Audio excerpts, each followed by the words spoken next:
네, 모두 안녕하세요. 바로 시작하도록 하겠습니다.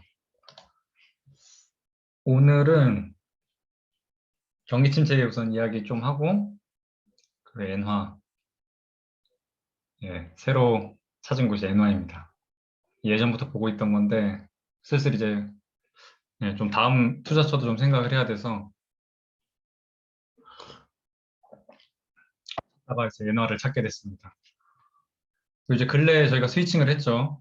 진짜 한 8개월 정도 인버스 쪽으로 계속 들어가 있었는데, 그러니까 투자 포지션 자체를 인버스로 잡고 있었는데, 예, 저는 지금 현금 다 아주 일부 나스닥 인버스 남기고 나머지는 거의 다 코스닥으로 좀 들어가 있어요. 전 코스피도 아니고 다 코스닥에 들어가 있어요. 우선 경기 침체는 뭐 늘 보는 거니까 다시 한번 확인을 하고 넘어가면 지금 532bp로 이쪽 하이힐드 스프레드는 계속해서 확대되고 있는 상황이에요. 근데 이게 원래 영향을 일으키는 부분은 기업이 뭔가 이 자금 조달에 있어서 문제가 생기고 경기 침체 그 다음 단계인 신용, 신용부도까지 넘어가지 않을까 우려해서 찾고 있는 건데 오늘 그 은행 쪽, 미국 은행 쪽에 그 스트레스 테스트 결과가 나왔는데 뭐 막 실업률 10%, 뭐 인플레이션 얼마, 기준금리 얼마 막 이런 거 가정해서 가정한 건데 기준금리도 5%인가까지 올리고 실업률 10%에 굉장히 가혹한 조건에서 금융권이 견딜 수 있는지 없는지를 테스트하는 거였는데 그게 매우 잘 나왔어요.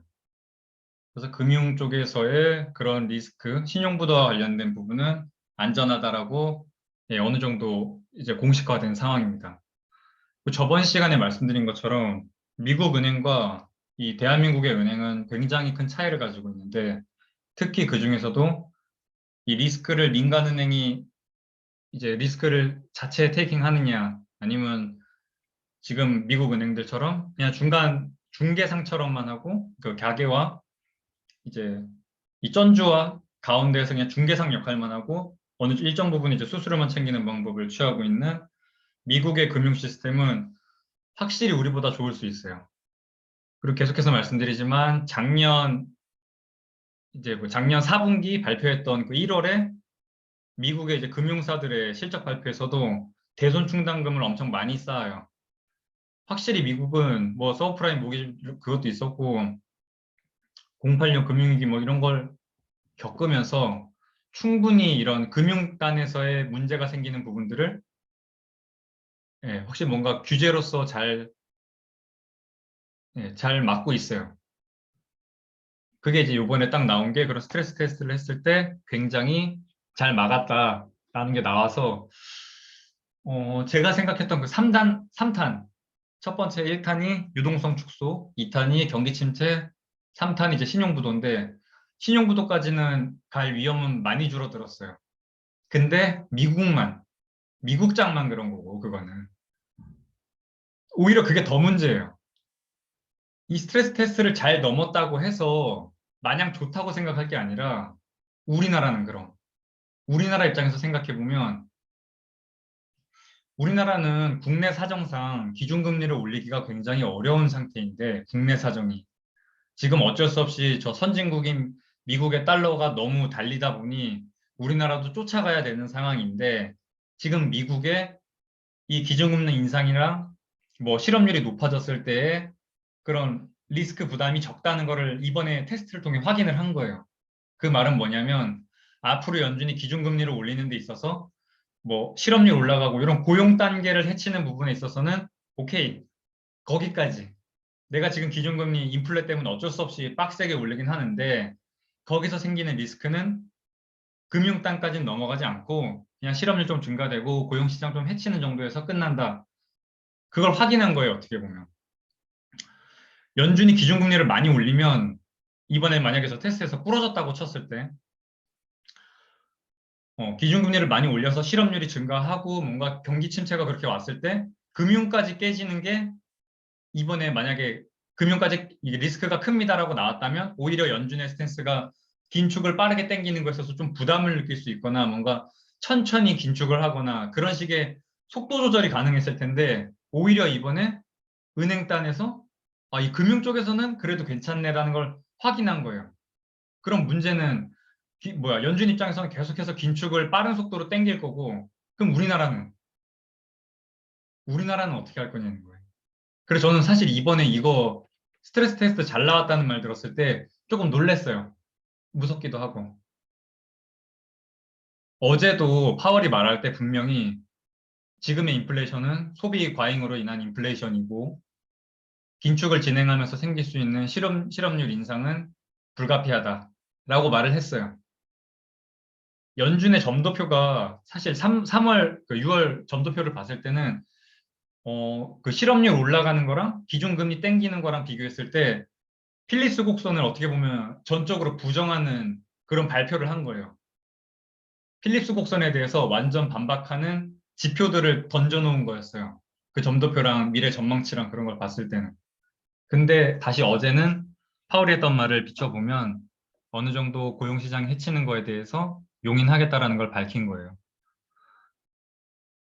그리고 특히나 요즘 진짜 뉴스 검색해 보시면은 해고, 고용 축소 이런 단어로 검색하시면 꼭 나와요. 이거는 이번에 아마 2분기 실적 발표할 때도 향후 이제 앞으로 뭐 사업 보고서나 사업 실적 관련된 이런 얘기할 때 분명히 비용 절감 관련해서 고용 부분을 줄이겠다는 얘기가 나올 거예요. 근데 고용 지표는 엄청 몇 달짜리 후행 지표이기 때문에 그건 훨씬 나중에 이렇게 가시적으로 보일 거예요. 지금은 우리가 가장 먼저 확인할 수 있는 첫 번째 단계는 저런 기업들의 고용 축소 부분들이요. 그래서 맨날 말하는 그놈의 그 먼저 움직여야 된다는, 먼저 보고 인사이트를 가지고 움직여야 된다는 지표 중에 고용 같은 경우에는 지금 기업들에서 나오고 있는 이런 고용 축소, 해고 늘어나는 부분들, 이런 단에서 먼저 보셔야 돼요. 네, 그렇게 생각하시면 됩니다. 그래서 사실 오늘 나온 여기 미국 은행 내 이 스트레스 테스트가 잘 나온 부분은 사실 우리나라에는 그렇게 좋진 않아요. 전 이게 조금 좀 안타까웠어요. 그래서. 그리고 이제 원유 같은 경우에는 지금 경기 침체는 아직 안 왔어요. 사실 아직 기업들 실적은 멀쩡하다고, 아직 2분기 실적 발표 안 했으니까 2분기 실적 발표도 사실상 완전히 부러지거나 깨지거나 그러진 않을 거예요. 그냥 멀쩡히 나오는데 뭐 수익성이 좀 악화됐다거나 뭐 그런 정도일 거예요. 그러니까 실질적으로 지금 경기 침체가 온 건 아니에요. 아주 나이스한 상태인데, 예, 아주 멀쩡한 상태인데 앞으로 그럴 거라는 게 어, 요즘 이 정보가 너무 발달하다 보니까 사람들이 이제 몇 달 뒤에 경기 침체 오겠네라는 이 어떤 이 언론의 기능이 너무 빠르다 보니까 그냥 심리적으로 이미 이 경기 침체가 와버렸어요. 그걸 너무나 잘 반영하고 있는 게 지금 유가랑 구리 가격인데, 특히 구리 가격 같은 경우에는 진짜 말도 안 되는 하락률을 보여주고 있어요. 그래서 경기 침체는 그냥 오는 거예요. 늘 말씀드리지만 경기 침체는 오는 거예요. 그게 얼마나 기간이 얼마인지, 얼마나 크게 오는지 그 정도의 차이일 뿐이지 경기 침체는 옵니다. 그리고 앞으로도 뭐 정의를 해야겠는데, 경제학자들이 말하는 그 GDP 역성장 2분기 연속 나면 경기 침체다. 이건 이건 중요하지 않아요. 우리가 그냥 통상적으로 말하는 경기 침체의 의미라고 생각하시면 됩니다. 경기가 냉각되고 실업률이 올라가고, 예? 가계의 뭔가 자산들이 좀 축소가 되고 이런 걸 이제 그냥 경기 침체라고 보시면 돼요. 근데 어쩔 수 없이 경기 침체는 올 수밖에 없어요. 지금 상황에서는. 지금도 경기가 이렇게 부러지고 있는 상황인데 긴축은 사실상 아직 한참 남았어요. 인플레이션은 상승 둔화 나오는 게 여전히 보이지도 않고 있고, 근데도 지금 이 모양이에요. 그럼 실질적으로 진짜 인플레이션 계속해서 상승하고 계속해서 상승하진 않을 것 같아요. 아마 7월에 발표되는 것까지는 어쩔 수 없이 높게 나올 텐데, 그래도 요 WTI는 이제는 좀 이제 빠졌다고 봐야겠죠. 제가 120불대에서 130불 상단 잡고 인버스 말씀드렸었는데, 예, 저는 이게 진짜 그냥 한계였을 거라고 생각해요. 이거 이상 올라가면 물론 사우디 입장에서는, 그런 막 산유국 입장에서는 충분히 마진 많이 남는 구간이긴 한데, 외환 보유고 어제도 엊그제 세미나 할 때도 말씀드렸지만 사우디는 지금 완전 놓았어요. 지금 이 구간대에서는. 근데 지금 이게 너무 높다 보니까 경기 침체가 와버리잖아요. 경기 침체가 와서 수요가 줄어서 또 이 가격이 빠지는 거는 사우디 입장에서 그렇게 원하는 상황은 아니에요. 그냥 적절히 이 수요와 공급이 타협되는 상황이 필요한 건데 그게 백불대예요, 백불대. 그래서 여기 와가지고 또 인버스 사는 건 또 말도 안 돼요. 여기 샀어야지 살 거면. 항상 이 고점에서 사는 게 말도 안 되는 이상한 행동인데 그러면 안 됩니다. 여기까지 또 내려왔는데 여기서 또 인버스 사니만이 막 그러고 있으면 안 돼요. 여기서 샀어야지. 하다못해 내려오고 있는 이 시점에서라도 샀어야 되는데 이거 뭐 이제 백불대까지 다 와가지고 백불이 산유국이랑 이 수요국이랑 어느 정도 이 마진이 맞는 그 시점으로 보시면 돼요. 백불대를. 사실상 이 높은 120불대를 유지하다 보니까 경기 침체가 좀 많이 커진 거고 그게 지금 뭐라 해야지 심리적으로 선반영된다 그래야 되나? 그런 게 되다 보니까 이렇게 쭉 빠져서 내려온 겁니다. 여기까지. 근데 어느 정도 지금 지지받고 한 100불대에서 이제 그냥 적당히 놀면 될 것 같아요. 이 구리가 빠지는 거는 구리가 생각보다 너무 많이 빠져서 근데 이거는 주택 시장의 감소도 굉장히 큰 부분이에요. 어느 나라든 지금 이 부동산 쪽에서의 신규 주택 착공이 줄고 있는 부분은 어느 나라든 보여지고 있어요. 심지어 중국도 부동산 쪽에서 굉장히 문제가 큽니다, 지금. 뭐 러셀 2000은 계속해서 혼자 빠지고 있는데 이거 오늘은 플러스입니다. 이거 제가 예전 거냐 들고 온 건데 근데 여전히 지금 1700대에서 놀고 있는 건 많이 안 좋은 상황이에요. 근데 아까 말씀드린 것처럼 요 금융단에서의 뭔가 부도라던가 이런 거를 얘기하기에는 오늘 조금 그게 많이 해소가 됐어요. 그래서 요건 이제 앞으로 제외시키겠습니다. 그래도 하이힐드 스프레드 벌어지는 부분은 신경을 써야 됩니다. 그래서 정확히 인지를 해야 돼요. 경기 침체는 올 건데 우선 시장이 선반영하고 있는 상태. 심리적으로 앞으로 안 좋아질 거를 선반영하고 있는 상태. 어제 발표된 PMI 지표를 봐도 계속해서 하락하고 있는 추세인 거예요. 그게 50 위일 때는 확장 국면이고 50 아래는 축소 국면인데 50 위라고 할지라도 이 하락 추세가 계속해서 있었고 50 후반대부터 지금 51까지 내려온 건데 그게 50 위에 있다고 좋아할 게 아니라 확장기다, 아직 확장기다 그렇게 주장할 게 아니라 추세라는 게 있는 거예요, 추세가. 근데 이미 하락 추세인 거는 진작부터 우리는 확인했으니까 몇 달 전부터 경기 침체를 얘기를 했던 거고 시장은 이제서야 너도 나도 공감을 하다 보니까 이제서야 이렇게 반응해서 빠지고 있는 거예요. 너도 나도 공감을 하다 보니까. 그래서 이 경기 침체에 대한 감은 정확히 알고 계셔야 돼요. 다음 엔화. 엔화는 뭐 아시겠지만 엄청 지금 역대급으로 지금 저가를 달리고 있는 상황인데 그 이유는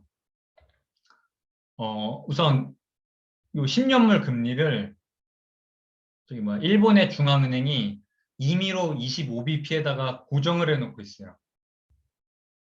이거는 양적 완화 같은 경우에는 내가 매월 뭐 1200억 달러씩 매월 우리 국채랑 MBS 채권 매입할 거야. 뭐 이런 일정 금액을 가지고 내가 얼마씩 살 거야라는 그러니까 국채 매입 프로그램을 돌려서 이제 시중에다가 이제 유동성을 공급하는 방법인데 그거보다 한 단계 더 나아간 방법이에요.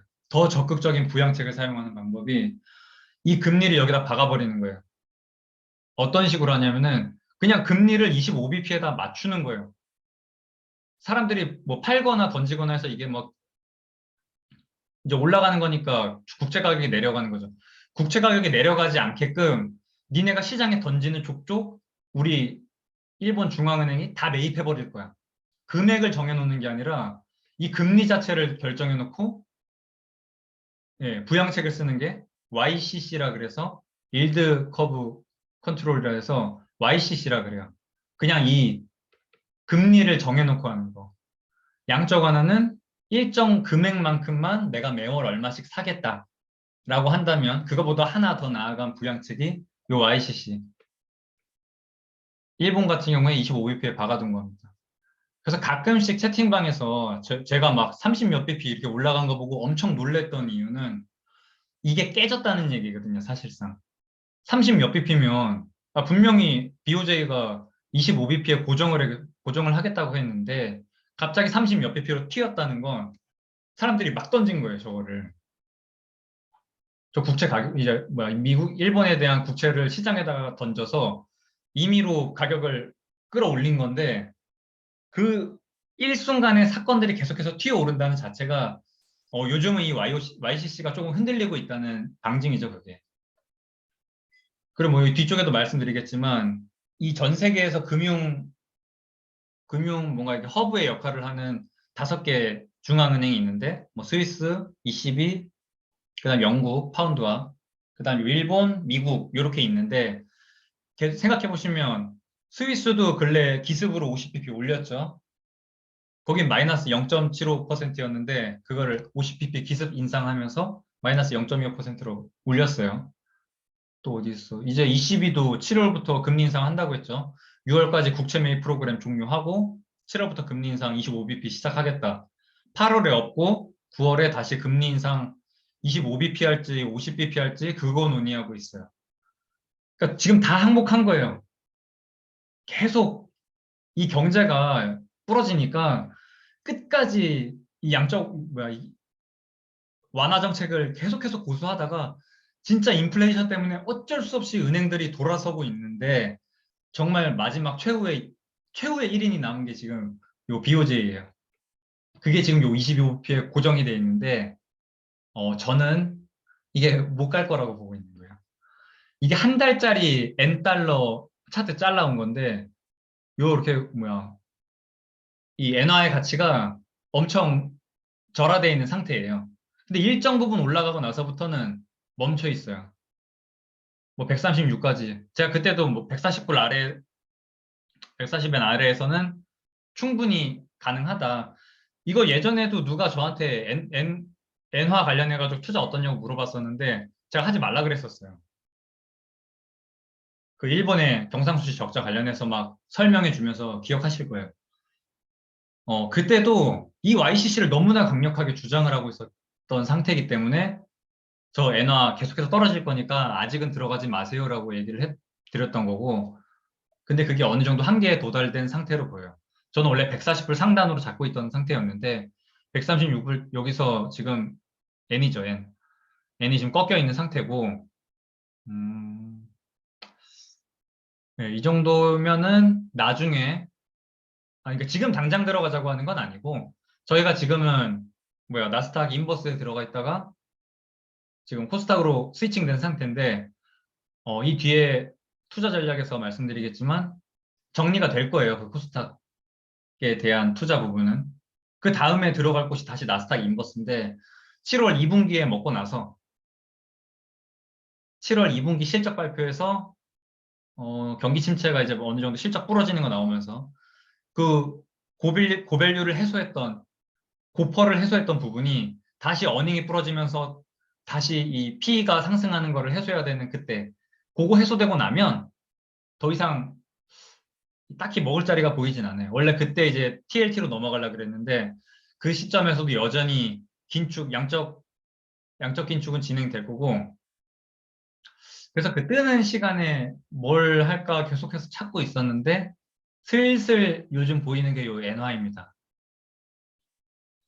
그래서 요즘에 이 10년물 금리가 25bp를 뚫고 올라가는 게 몇 차례 있었어요. 여기 보시면 다 10년물 금리 25bp에서 막히고 내려오고 한 건데 이게 다 뭐야 일본 중앙은행이 매입을 한 거예요. 그래서 가격 떨어지지 않게끔 다 방어했던 건데 예, 여기도 보시면 이거 뚫렸죠, 근래. 이게 계속해서 나오고 있는 거예요.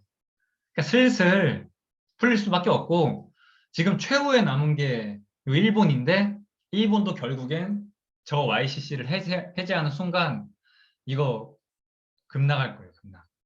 그러니까 엔화 가치가 갑작스럽게 올라가는 상황이 올 거예요.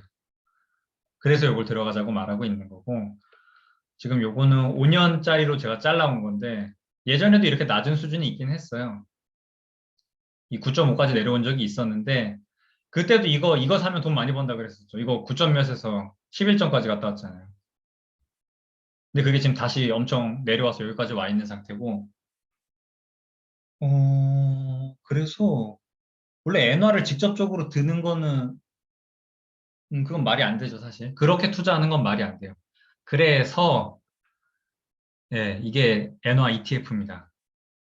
달러 인덱스 ETF 있는 것처럼 엔화도 엔화 인덱스와 관련된 ETF가 따로 있습니다. 티커명은 FXY고 미국에 상장돼 있어요. 이 엔화 투자는 국장이 없더라고요. 달러 ETF는 국장이 있는 것 같은데 이 엔화 ETF가 국장이 없더라고요. 그래서 만약에 지금 저기 막 미장에서 놀고 계신 분들은 나중에라도 이거 엄청 빠졌죠, 지금 보시면.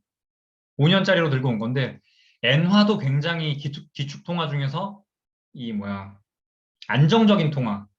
엔화는 원래 이 세상에서 한 10년 전만 해도 이 세상에서 엔화 걱정한다는 거는 엔화 걱정이랑 연예인 걱정은 안 한다라는 말이 있을 정도로 말도 안 되는 거였어요. 엔화의 가치가 이렇게 평가절하가 된다는 자체가. 지금은 완전 달러가 기축 통화가 된 상태인데 원래 엔화예요, 엔화. 엔화가 훨씬 안정적인 통화로서 역할을 합니다. 근데 이거 나라 운영 잘못해가지고 이거 망하면서 양적 기축 이거 미친 듯이 이렇게 해버리고 이러면서 지금 이 말도 안 되는 엔화의 평가절하가 일어나고 있는 상태인데 근데 예, 보시면 아시겠지만 이 5년짜리 들고 온 건데 굉장히 일정해요. 이것도 튀어 오르고 내리는 이유가 달러 때문이에요, 달러. 미국의 뭔가 금융정책의 변화라든가 그런 달러의 변동성 때문에 이게 흔들렸던 거지. 엔화는 정말 안정적인 자산이었어요. 근데 그게 근래 와서 이렇게 쭉 흘러내리고 있는 거예요. 먹을 자리 엄청 많죠, 보면. 이런 게 진짜 제가 유동성을 계속해서 확보해야 된다고 엄청 누차 강조하는 부분이 이런 것 때문에 그러는 거예요. 자산 가격이 돌아가면서 저 아래로 처박히고 있어요. 우리 돌아가면서 그거 쭈그러 다니면 돼요, 진짜. 마침 그게 또 하필이면 또 시간차를 두고 이렇게 변화를 하고 있어서 예? 이거 이제 나중에 쭈그러 들어가면 되잖아요. 우리 지금 코스닥 저 막 반대 매매 미친 듯이 터지고 해서 저거 저감에서 들어가는 것처럼 코스닥은 뭐 어디 뭐 기업이 좋아서 그런 거 하나도 없어요. 그냥 오로지 저 말도 안 되는 미친 듯한 폭락 저가 매수 하나 보고 들어간 거예요, 지금. 근데 두 번째 또 나타났다니까 이런 미친 듯이 폭락한 자산이. 그냥 돌아가면서 발라먹으면 되는 거예요. 근데 나중에 요 FXY 그래서 제가 이렇게 설렌다고 했던 게 이런 것 때문에 그러는 거예요. 코스닥 지금 물론 저 뒤에 설명드릴게요. 코스닥에서 오늘 어느 정도 이제 이 안전 마진을 조금 확보했으면 좋겠지만 저는 한 3% 정도가 됐어요. 오늘 수익이 총 해서 보면은 예, 그 정도면 이제 앞으로 좀 봐야겠지만 그래도 좀 어느 정도 안정적으로 됐다고 생각해요.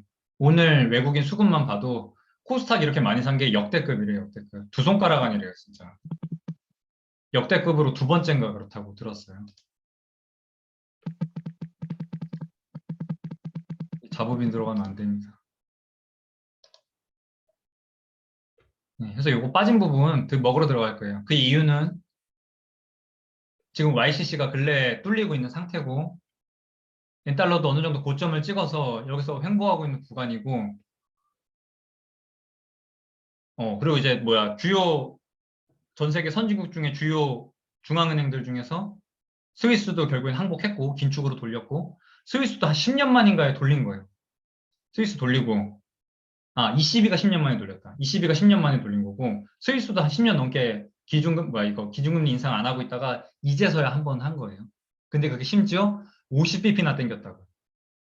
지금 뭐 달러는 계속해서 뭐 완전 자이언트 스텝으로 나아가고 있죠. 여기만 남았어요, 여기만. 영국도 5회 연속 기준금리 인상했죠. 진짜 여기만 남았어요. 근데 엔화가 얼마나 버틸 건가? 뭐 중국이야 그거죠. 뭐야 저기 저 사회주의 국가잖아요. 그러니까 좀 논외라고 치고 지금 유일하게 지금 완화 기조를 유지하고 있는 게 이쪽 부분인데 결국엔 저는 여기도 어쩔 수 없이 긴축으로 돌릴 것으로 보고 있습니다. 왜냐하면 이게 이렇게 엔화를 약세로 만드는 자체가 여기 일본도 수출 주도의 국가잖아요. 제조업 기반의 국가이기 때문에 이런 엔저를 일으켜서 수출해서 뭔가 무역 수지에 이득을 얻자고 했는데 지금 일본 내 언론들에 나오는 말은 생각보다 엔저를 통해서 얻는 이익보다 우리나라랑 비슷해요. 이 에너지가가 상승하면서 나타나고 있는 엔화의 약세로 인한 이 수입 물가의 부담이 훨씬 크다. 우리나라랑 똑같습니다. 일본도 지금 그 부담이 훨씬 큰 상태예요. 이 엔저를 통해서 얻는 수출의 이점보다 수입에서 생기고 있는 이 높은 에너지가의 부담이 훨씬 큰 상태입니다. 해서 이걸 포기할 수밖에 없다고 생각하고 있어요. 그래서 그걸 기다리는 시점인데 이게 굉장히 홍수처럼 터질 거라고 봐요. 저는 이거. 진짜 꾸역꾸역 틀어막고 있는 건데 이게 터지는 순간 굉장히 급격하게 흘러내릴 거라고 봐요. 그래서 전 지금도 솔직히 나쁘지 않다고 생각해요. 여기서 매집하는 자체도.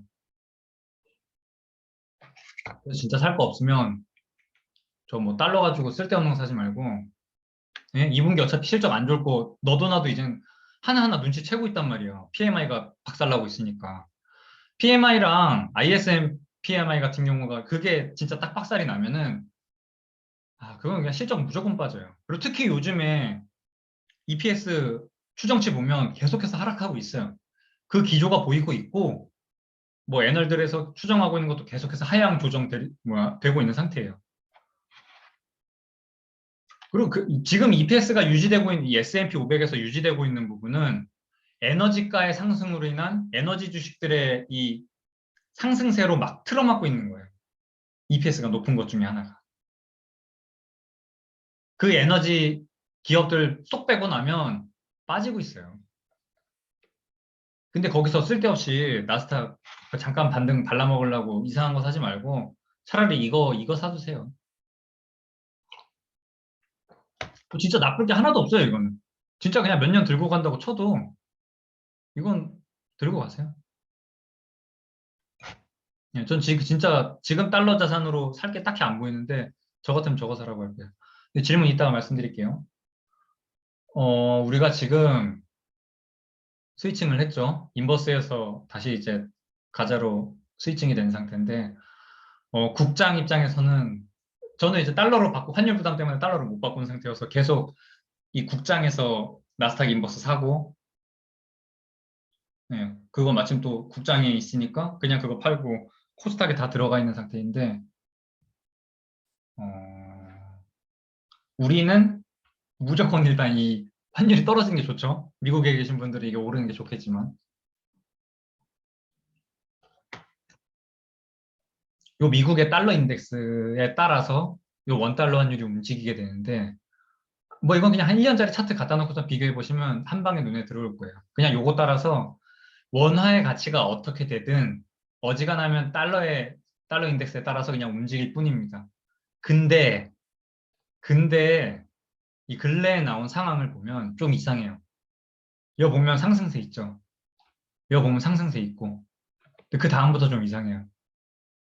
이게 쭉 하락하는 추세인데 달러 인덱스는. 왜 하락하고 있냐면 아까 말씀드린 것처럼 유럽 쪽에서 지금 긴축으로 돌리고 있단 말이에요. 이 달러 인덱스에 들어가는 매우 많은 부분이 저 뭐 스위스 프랑, 유로화, 엔화, 파운드화, 엔화 빼고 파운드와 스위스와 유로화 이 세 가지가 한 60%를 차지해요. 이 달러 지수에. 이 달러 지수가 어차피 모든 통화는 상대적인 거기 때문에 이 미국 달러를 일로 두고 저 다른 주요 기축 통화국의 통화와의 상대적인 가치를 이제 인덱스화 시킨 게 이 달러 지수인데 거기에 들어가는 이 비교 가치 통화가 방금 말씀드린 유로, 스위스, 뭐 캐나다 달러도 있고 이렇긴 한데 아무튼 유럽 쪽에 달러 그 통화가 60%를 차지하기 때문에 근래에 있었던 유럽 중앙은행의 이런 긴축 기조는 미국 달러의 인덱스를 계속해서 아래로 빠지게끔 만들었어요. 근데 이 국장에 이 달러가 올랐단 말이에요. 그러니까 이상하죠. 그러니까 뭔가 국내 원화에 대한 수요에 문제가 생긴 거예요.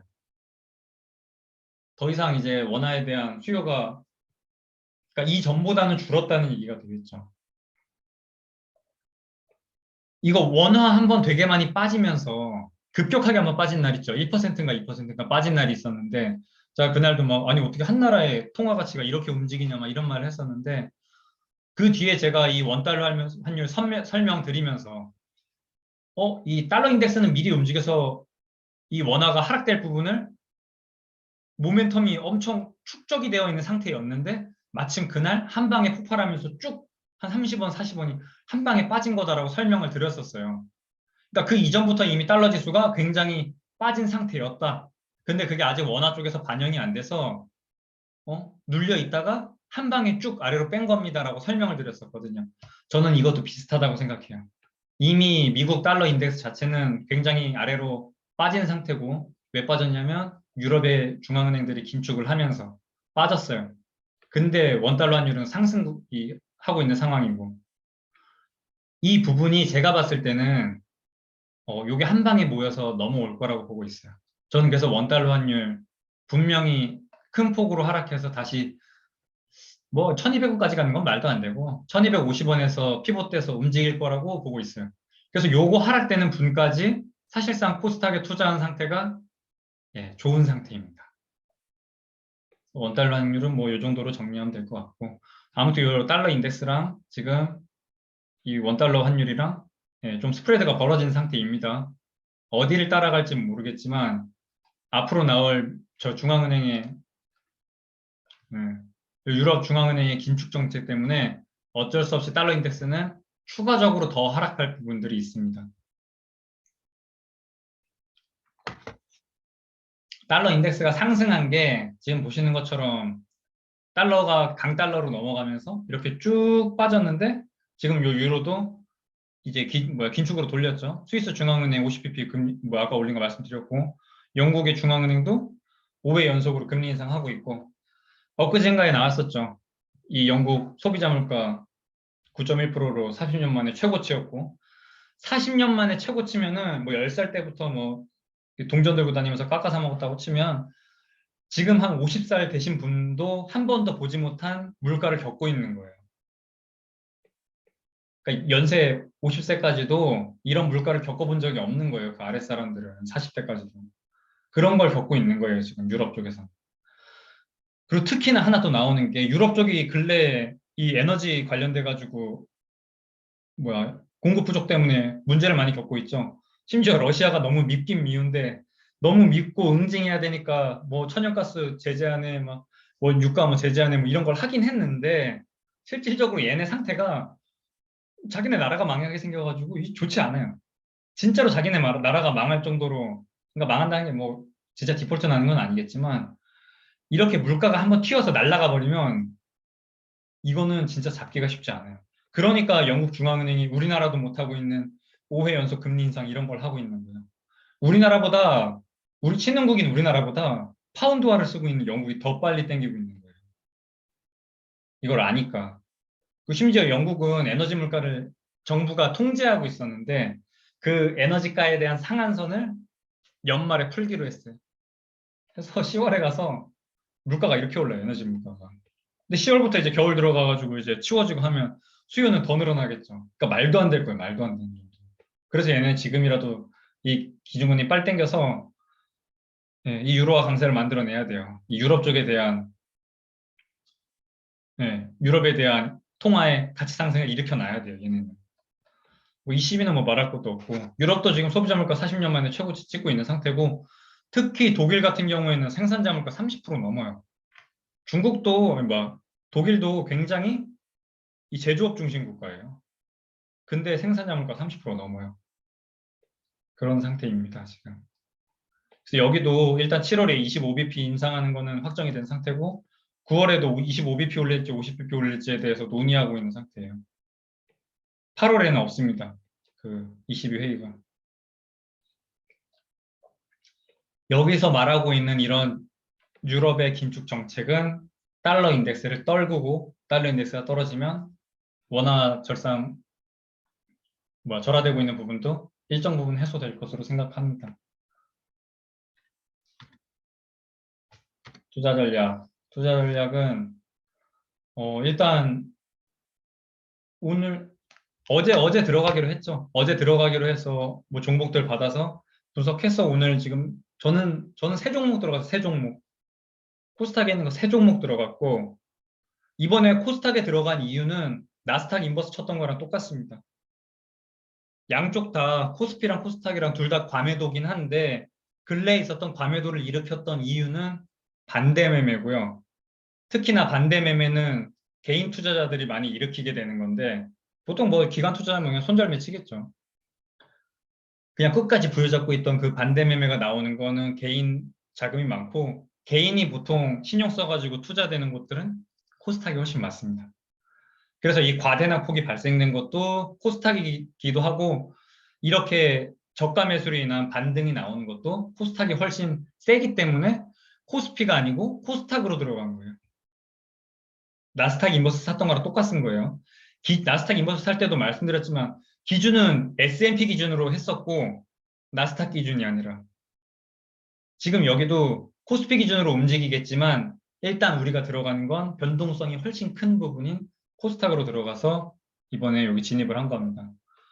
그래서 보시면 6월 30일에 발표되는 5월 PCE 같은 경우에는 PCE는 보통 PCI, CPI 다음에 나오는 거기 때문에 이미 CPI에서 어느 정도 이 이 계산이 다 끝난 상태예요. 그래서 요거는 시장에 뭐 이렇게 발표될 때마다 물론 연준이 통화 정책에 반영하는 가장 큰 지표는 PCE예요. CPI보다는.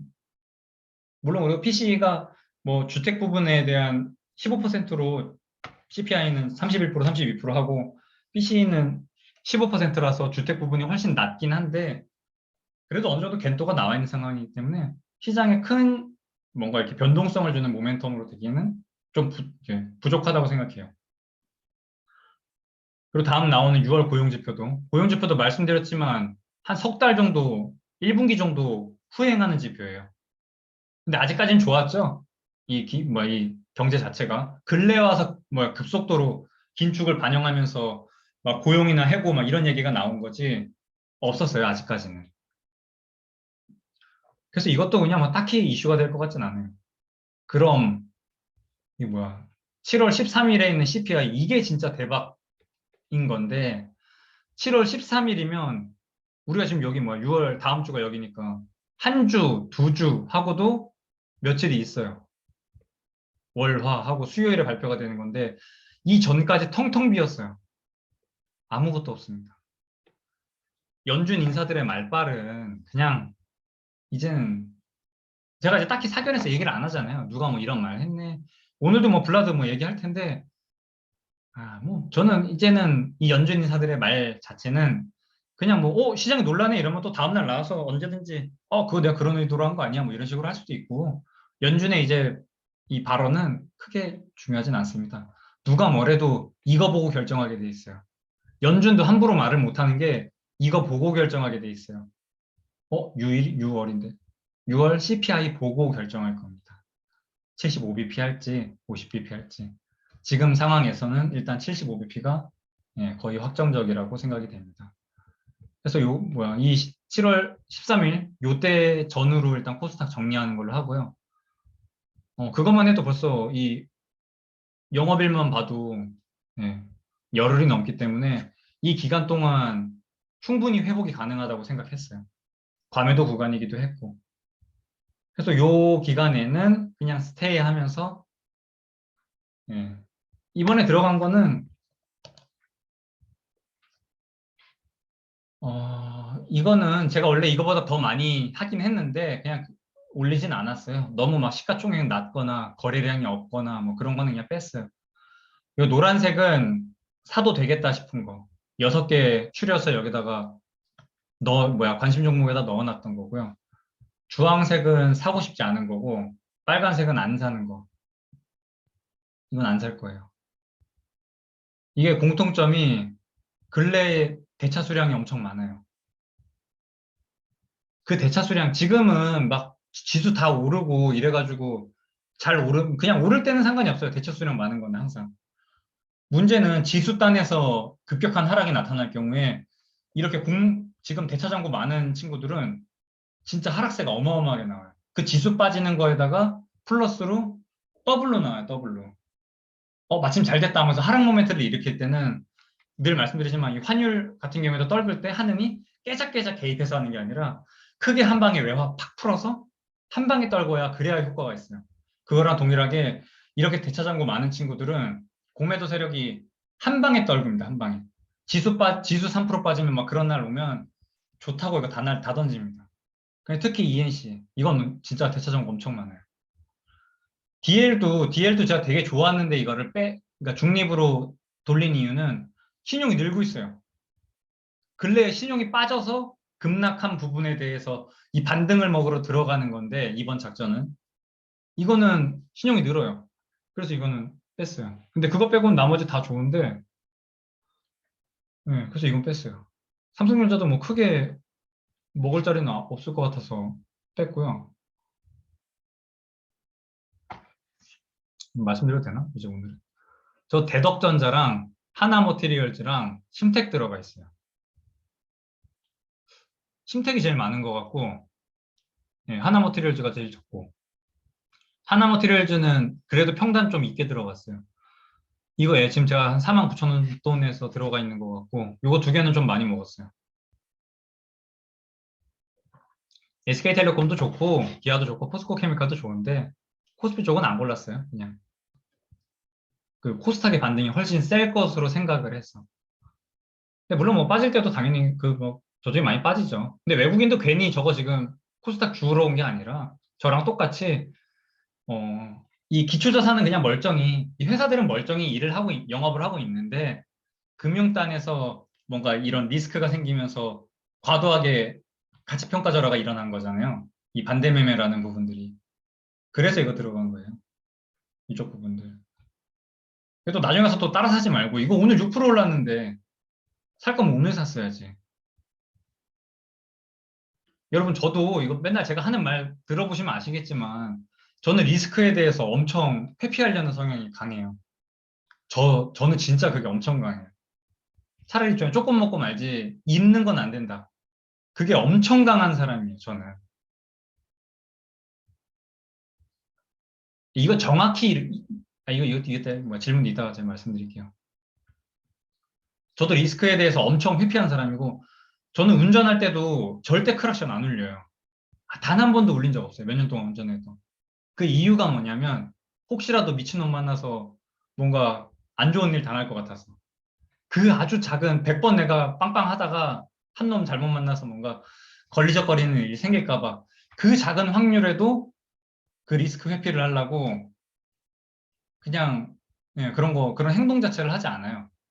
그러니까 저조차도 엄청 리스크 회피를 하는데 여러분은 당연히 예, 저는 제가 직접 이런 걸 알아보고 직접 투자하니까 오늘도 과감하게 이걸 아침 대바람부터 들어간 건데 여러분은 제가 말하는 거를 듣고 하는 거긴 해서 뭐 오늘 아직도 현금을 많이 들고 계신 분이 있는 것 같은데 그래도 어제 알려드렸잖아요 제가 이거 그럼 한 번은 봤으면 됐잖아 제가 6개 심지어 추려드렸는데 이거 내일 이 중에서 골라서 살 거예요라고 말씀까지 드렸는데 여러분 저를 못 믿었어도 뭔가 그러니까 다 못 믿는다가 아니라 한 10%를 못 믿어서 오늘 못 산 그 아주 리스크에 대한 그 부담을 지기 싫었던 부분이 있을 수 있는데 그럼 직접 찾아보시고 봤으면 충분히 살 법한 자리이기도 하고 예, 괜찮은 종목들이었어요. 그냥 그런 단순히 일시적인 수급이나 뭐 대차, 신용, 뭐 연기금이나 사모펀드 수급 이런 거 봤을 때 여기 있는 애들은 충분히 살 법했어요. 그래서 오늘은 좀 아쉬웠어요, 사실. 어제 그래도 한 8개월 만에 처음으로 응? 그걸 기다려를 8개월 동안 하다가 이제 진입하자고 했던 첫날인데 생각보다 많이 안 사신 것 같았는데 한번 보고 올까요?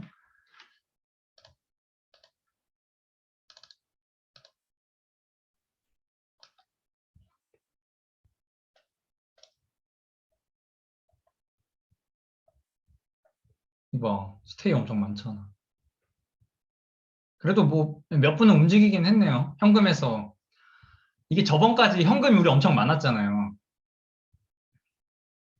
저번에 우리 현금 보유하고 계신 분들 되게 많았잖아요. 그래서 자꾸 이거 사야 되나요? 저거 사야 되나요? 엄청 많았잖아요. 저한테 물어보신 분. 그 오늘 왔잖아, 기회. 제가 생각했을 땐 기회가 왔었어요. 너무나 보이는 자리기는 했어요. 저는 진짜 리스크 지는 거 싫어해요. 저는 진짜. 안 먹으면 안 먹었지. 그런 제가 그래도 들어가자고 할 때는 어느 정도 안전마진이 있어서 들어가자 하는 거예요. 그래도 근래가 아니라 제가 하고 난 뒤로는 다 괜찮긴 했어요. 그러니까 그동안의 실적을 봐서라도 좀 믿어줬으면 좋겠네. 그러니까 오늘은 꼭 먹는다가 아니라 이길 확률이 높았다고 생각하시면 돼요.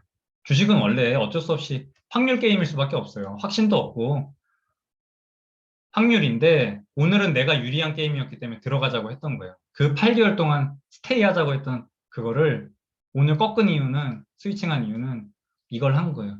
아니 오죽하면 제가 그 인버스 들고 있던 거를 팔고 그 자리에서 팔고 저걸 샀겠어요. 그 정도였어요. 저한테는 오늘이. 신용 매물이 나오는 거를 막 두려워하고 막 그럴 게 아니라 그냥 오늘 충분히 들어가면 되는 날이었어요. 여기 계신 분들은 뭐 샀는지 모르겠네. 나중에 좀 알려주실래요, 이거? 뭐, 무슨 종목 샀는지? 근데 여기 있는 거 진짜 다 나쁘지 않아요. 기아는 안 들어, 제가 오늘 안 산 이유는 많이 안 빠졌어, 기아가. 아까 말씀드린 것처럼 과도한 낙폭을 보고 반등을, 오롯이 그냥 반등을 먹으러 들어가는 건데, 그런 전략과, 지금의 우리의 이 전략과 기아는 종목이 안 맞았어요. 근데 뭐 나쁘지 않아요. 충분히 좋은 자리, 그거긴 한데, 근래에 있었던 낙폭에서 얘는 안 빠졌더라고요. 그러니까 그 정도로 괜찮은 종목인 건 맞아요.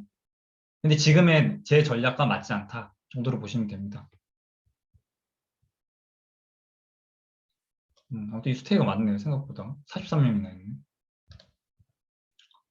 다음, 조금만.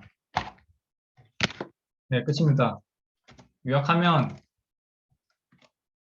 됐어. 엔화.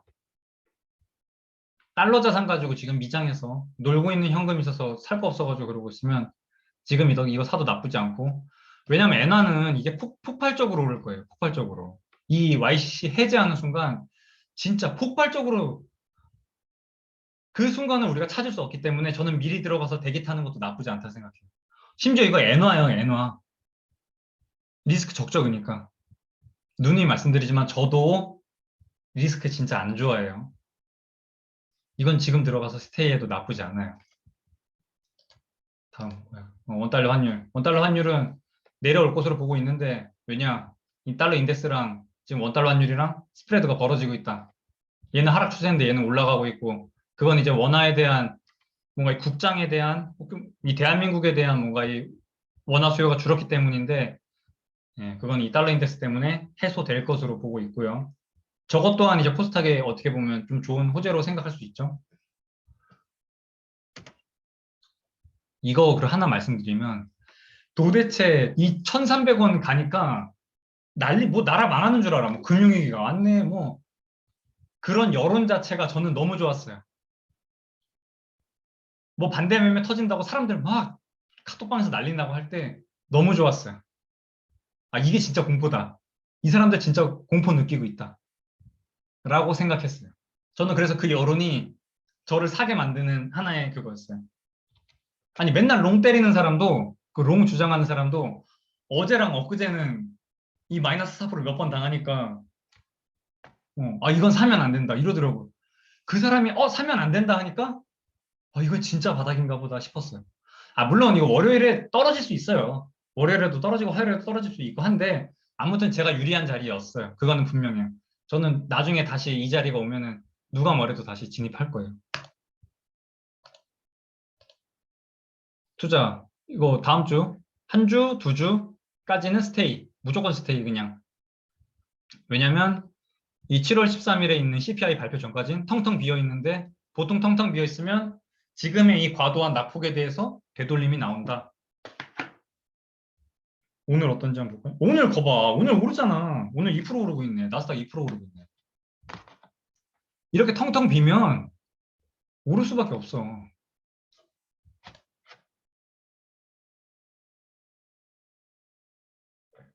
노란 거. 아무튼 요게 괜찮아 보였어요. 이 질문을 확인해 볼게요.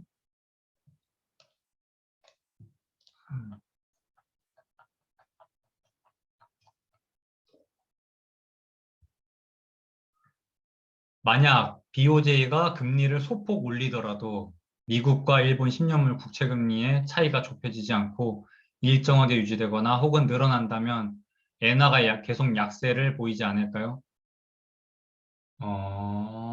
지금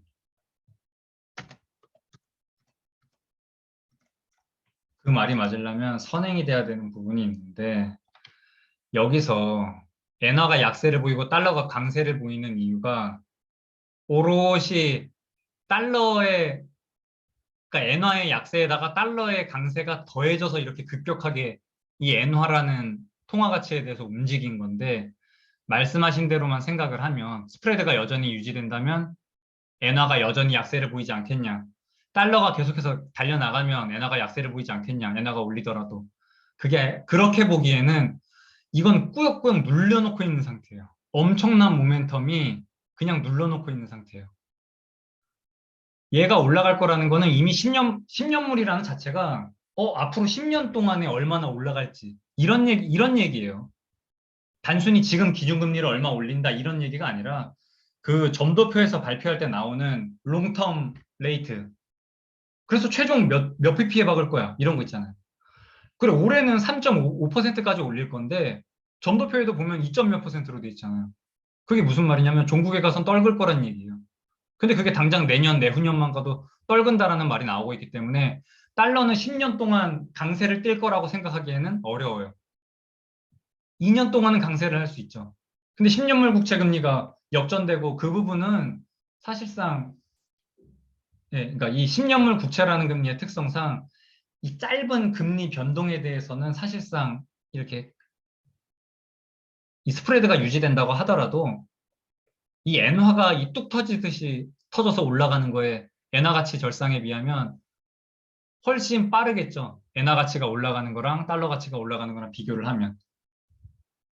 왜냐면 점도표에서도 롱텀 레이트 보면 2.4라니까. 2.4.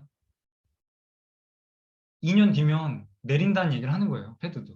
근데 10년물 국채 금리가 뭐 물론 기준금리 2년물, 3년물 올라가는 거에 따라서 스프레드 유지하려고 10년물도 같이 땡기게 하겠지만 우리 3.5% 얘기할 정도로 3.4 가면 뭐 던져야지 이런 얘기할 정도로 이 10년물 국채금리, 그러니까 미국의 10년물 국채금리는 상승폭이 제한적이에요. 근데 얘는 지금 25bp다 보니까 상승폭 올라갈 여지가 엄청 폭발적이라고요. 그리고 이거 엔화예요, 엔화. 이렇게 평온한 엔화인데 먹을 자리 나옵니다. 엔화가 달려가는 속도, 달러가 달려가는 속도가 비슷하면 이게 유지가 될 텐데 엔화가 달려가는 속도가 훨씬 크기 때문에 엔화 가치 절상은 일어날 수밖에 없다라고 저는 봅니다. 일본 기준금리는 못 올리지만 YCC 상단을 올릴 수 있을 거라는 말씀이신가요? 일본의 YCC 상단을 올리면 일본의 정부 부채는 감당이 가능할까요? 정부 부채? 가끔씩 이런 말씀하시는 분들이 있는데 이 정부 부채는 이미 발행이 된 거고 이미 발행된 거는 쿠폰 금리는 정해져 있는 건데 이게 올라가는 게 무슨 상관이지? 일본의 IC 상단을 올리면? 이거 얘네가 부양책 하려고 이 지금 발행돼 있는 이 국채들은 이 기준금리 YCC가 해제돼서 올라가더라도 지금 발행돼 있는 애들은 올라가지 않는데 향후 발행에 있어서는 문제가 될 수 있겠죠. 근데 지금 발행돼 있는 부채 금리들의 가격이 그러니까 기준금리가 제가 갚아야 되는 이자가 늘어나는 건 아니에요. 지금까지 이런 국채 금리로 그러니까 재무부에서 국채를 발행을 했던 거고 앞으로 이게 올라가서 발행되는 거는 줄이면 되죠, 그 부분을. 타이거 일본 엔 선물 국내 ETF랑 다른 건가요? 이건 제가 확인해 볼게요. 전 이게 있는지 몰랐어요. 엔화에 대한 국내 ETF가 있는지를. 반대 매매가 발생했는지는 신용잔고가 줄어듦을 보면 되는 건가요? 정확히 그 신용잔고가 줄어드는 부분들이 반대 매매로 나온 건지는 몰라요. 뭐 반대 매매일 수도 있고 내가 내일 반대 매매 맞을까 아마 3시 29분에 청산했을 수도 있죠. 근데 그게 반대 매매로 던져진 건지 그냥 신용이 줄은 건지 중요하지 않아요. 그냥 그 신용으로 잡혀있던 물량이 줄었다는 게 중요한 거지. 그러니까 이 신용 물량이 한 10명이 모여서 돈 많은 사람들끼리 뭔가 이런 자산을 사면 뭐라 표현을 해야 되지? 이 매수자들의 특성도 되게 중요해요. 이 신용으로 들어온 사람들의 경우에는 큰 하락을 한번 맛봤다가 이게 잠깐 올라가면은 금방 팔아요. 이 쫄렸던 기간이 있기 때문에 금방 도망갑니다. 그래서 여기서 얘네 다 떨어졌을 때 신용 같이 물려가지고 나랑 같이 물려서 떨어졌는데 이게 올라가다 보면 신용 물량 애들은 금방 나가버려요. 걔네가 같이 나랑 붙들고 같이 가자 하면서 올라가야 되는데 이 신용으로 매수가 들어와 있는 매수자들은 질적으로 사실상 좋은 물량은 아니에요. 이 매수 주체가. 그래서 이 신용 잔고가 줄어드는 그러니까 신용 물량 자체가 줄어든 상태에서 들어가야 이게 나중에 상승하더라도 이 떨어져 나갈 확률이 줄어요. 그래서 그러니까 이 정확히 이건 알 수는 없어요. 의미도 없고 사실상 반대 매매로 실제 반대 매매가 됐니가 중요한 게 아니라 신용 잔고가 줄었다는 자체가 중요한 거예요. 진영님 들어가신 종목은 오늘 세미나 들어온 분만 알고 있는 게 나을 것 같아요. 왜 이거 또 살라고? 설마? 살려나? 뭐 이건 생각을 해볼게요. 이거 어차피 유튜브 올릴 건데? 문제가 될 것 같으면 빼고 그 부분 잘라서 버리고.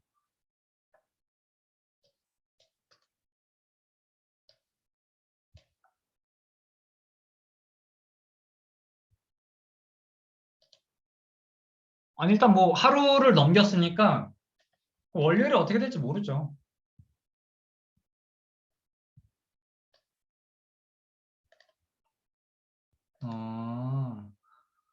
근데 항상 이상한 건데 나는 개별 종목 못하는데 내 거 따라오면 뭐 하나?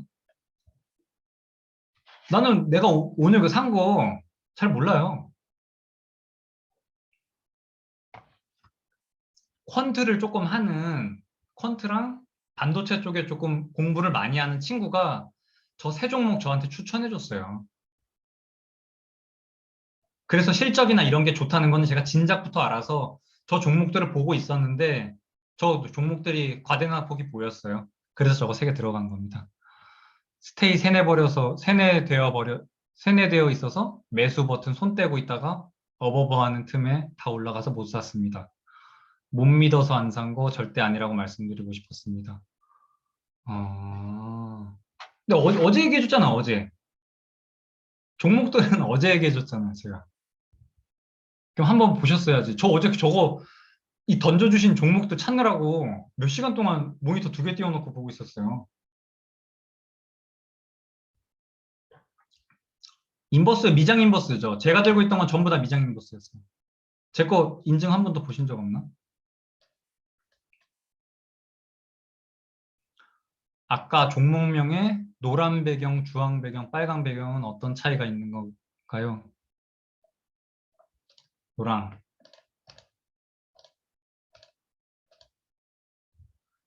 제가 이거 어제 엑셀에다 코멘트를 좀 적어놨는데 오늘도 1시간 했네. 나 협곡 가야 되는데. 좀 몇 가지 말씀드려 볼게요. 한번 찾아보세요. 제가 전부 적은 건 아닌데 몇 종목은 코멘트를 좀 적어놨었어요. 대한항공 있나? 대한항공. 대한항공은 대차 잔고가 너무 많아요. 수급도 좀 별로고. 너무 많아요.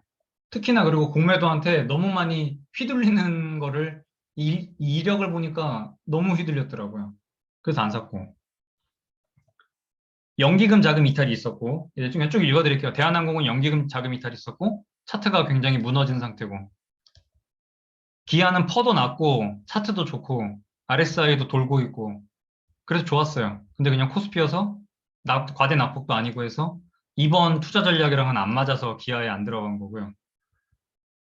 대석전자는 이제 실적 좋은 거 알고 있고 뭐 차트나 과대 낙폭도 있었고 신용 많이 해소된 부분도 있었고 두산 퓨어셀은 수급이 안 좋다라고 적혀 있네요. HMM은 외국인 풀매도, 연기금 사모펀드 풀매도. 최근에 들어온 자금은 금투자금이어가지고 HMM은 그래서 주황불로 해놨고 SK이노베이션은 최근에 유입되고 있는 자금이 금투자금이 많고 RSI가 아직 40대에서 충분히 빠진 상태로 보긴 어려워서 이노베이션은 안 했고요. 맥코라인 프리는 그냥 평범해요. 신용잔고도 없고 공매도 없고 그냥 개인만 그 배당주로 유명해져가지고 열심히 샀는데 이거는 그냥 먹을 자리 없어 보여가지고 한 거고요. DL은 신용이 늘어가지고 뺐고 DLENC는 대차장고 많아서 뺐고 PI 첨단 소재는 거래량이 없어요. 차트는 좋은데. 엔캠. 엔캠은 다 좋은데 신용이 늘고 있어서 뺐어요. LG생활건강은 이건 한 3분의 1 토막 난 것 같던데. 이런 거는 쉽게 돌리기가 쉽지 않아요. 지금 제가 들어가는 이유가 단기간에 반등을 노리고 들어간 거예요. 얘가 나중에 가서 막 중국 리오프닝 되고 막 따이공들 들어와서 들고 나가고 그런 모멘텀을 기대하기가 어려워요. 이번 전략은 3주짜리 그냥 단기 반등 노리고 들어온 거기 때문에 장기적으로는 좋을 수 있죠. 대한항공도 이번 실적 좋겠죠. 화물 수요 늘어가지고 2분기까지 실적 분명히 좋을 텐데 그 모멘텀을 기다릴 시간이 없어요. 이 3주밖에 안 돼, 3주밖에. 지금 들어가는 전략 자체가. 오늘 TAT 관련 말씀은 없으셨던 것 같은데 요건 스테이 하면서 관망해보자는 말씀이시고요. 그쵸? 이거 CPI 봐야 돼요. 6월 CPI 보고 6월 CPI가 높을 경우에 기준금리 75bp 확정 나면서 장기금리 더 땡기겠구나. 이건 진짜 미지수예요. 만약에 CPI 9% 나오면 어떻게 할 거예요? 그럼 진짜 볼 것처럼 기준금리 우리가 생각했던 것보다 훨씬 많이 땡길 수도 있어요. 9% 나오고 그러면. 근데 9% 나올 수 있다니까 지금? 주택가격 하나도 안 빠져. 중고차 가격도 그냥 똔똔이고. 그래서 그래, 그래서. 함부로 이거를 던질 수가 없는 게 그 기대값 자체가 너무 높기 때문에 그냥 들고 가서 충분히 한번 해볼 만한 게임이라고 생각하는 거예요. 그래서 TBT 그냥 들고 가세요. 7월 빈 기간 속에 보통 계속 오르는 추세가 나타나나요. 근래에 보이고 있는 이슈가 없는 어떤 특정 모멘트가 없는 날에는 그러니까 매크로 이슈가 없는 날은 보면 잘 올라요. 그러니까 기본적으로는 상방에 대한 모멘텀이 깔려 있어요. 지금 나스닥 2.7% 오르고 있거든요. 이것만 봐도 기본적으로 상승에 대한 그게 깔려 있어요. 오늘 뭐 좋은 거 있어? 사실 없잖아, 아무것도. 이렇게 모멘텀이 없고 그냥 비어 있는 날은 상승. 제 동생이 들고 있던 인버스 오늘 전부 다 매도했거든요. 나스닥 인버스 국장에 들고 있는 거 매도하고 저랑 따라서 뭐 이 중에 들어간 것 같은데 제 동생이 던진 이유는 일단 뭐 금액이 많지는 않아요. 1,000만 원 이하인데 이 회복기가 생각돼서 그러는 거예요. 이 텅텅 빈 매크로 이슈. 근데 제가 원래 이런 방송이나 이런 거 안 하면 어, 이렇게 텅텅 빈 날에는 사실상 여러분이랑 나눌 대화가 없어요. 저는 매크로에 대한 안내를 해주는 사람인데 그게 없어요. 그런 날에는 제가 필요하지 않아요, 여러분한테. 오히려 이렇게 빈 날에는 여러분이 평소처럼 하던 내 종목이 섹터가 어떤지, 어떤 모멘텀을 갖고 있는지, 기업의 실적이 좋을지 이런 바텀에 대한 종목 분석이 훨씬 유효한 때예요. 제가 해주는 매크로 분석보다. 그래서 이 비어있는 기간이 보통 상승 구간을 나타냅니다. 일본은 다른 나라보다도 매년 세수 부족이 엄청나지 않나요? 국채 발행을 매년 엄청나게 하는 걸로 알고 있어서요. 근데 만약에 이 국채 발행이 뭐 외채면 모르겠는데 외화채면 모르겠는데 말씀하신 것처럼 세수에 대한 부족으로 인해서 국채 발행을 한다고 하면 그냥 일본 엔화채 발행하는 거잖아요. 똑같아요. 저기 뭐 미국도 달러 부족하면은 그러니까 뭐야 미국 재무부가 부족해서 디폴트 날 것 같은 상황이 오면 그냥 길 건너편에 그 연방은행이 있거든요. 그 윤종기 돌려서 달러 찍어서 갚으면 돼요.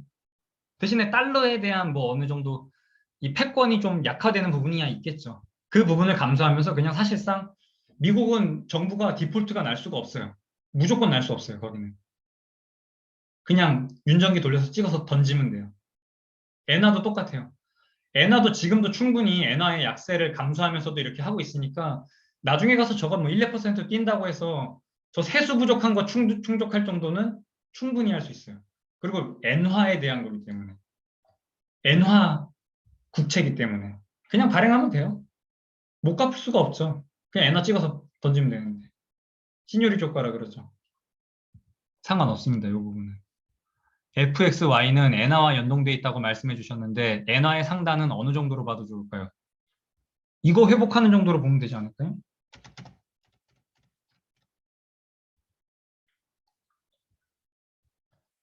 그런 거 없어요.